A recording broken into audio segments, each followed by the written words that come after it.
Welcome to The Explainer. Today, we're diving into a massive, fundamental paradigm shift that's happening right under our noses in the global economy. We're talking about how unprecedented global crises are forcing a total overhaul of how stuff actually gets to our store shelves, moving us from a world of extreme efficiency to a world of absolute readiness.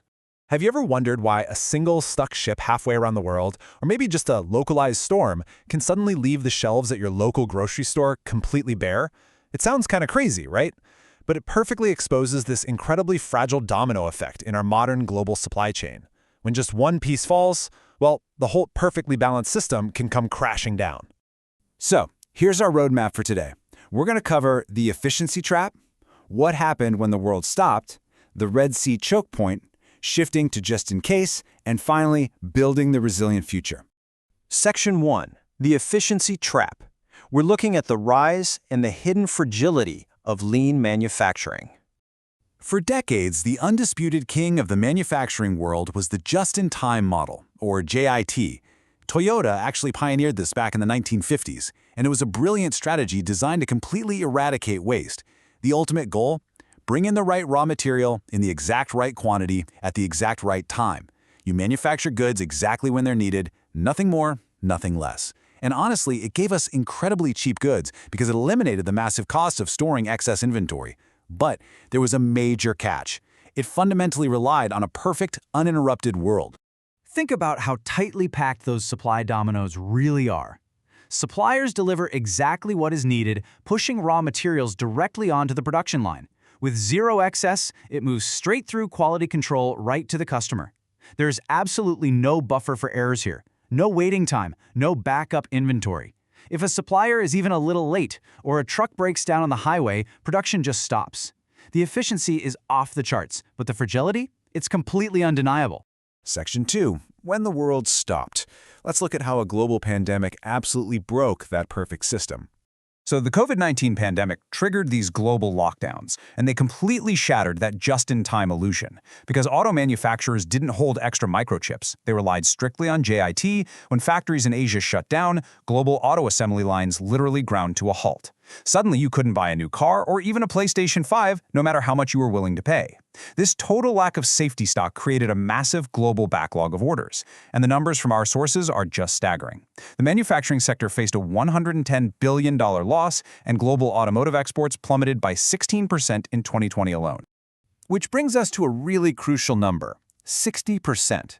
According to a 2020 survey of executives in our research, 60% of them reported that the pandemic proved the absolute necessity of adopting a much more robust, way less fragile supply chain strategy.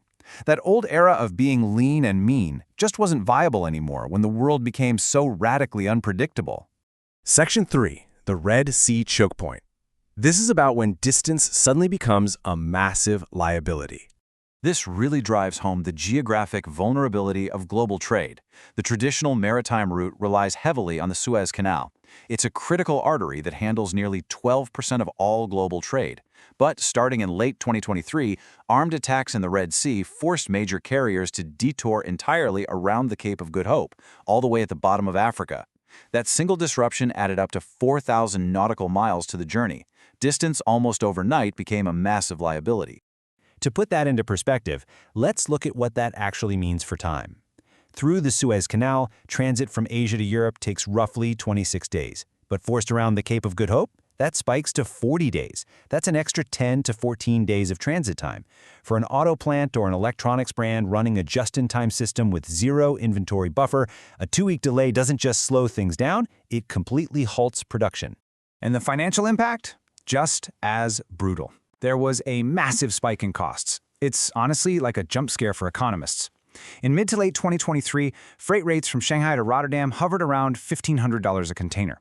But as the crisis hit in early 2024, those rates skyrocketed past $5,000. Almost overnight, costs more than tripled. Not to mention, rerouting increased fuel consumption by about 40%.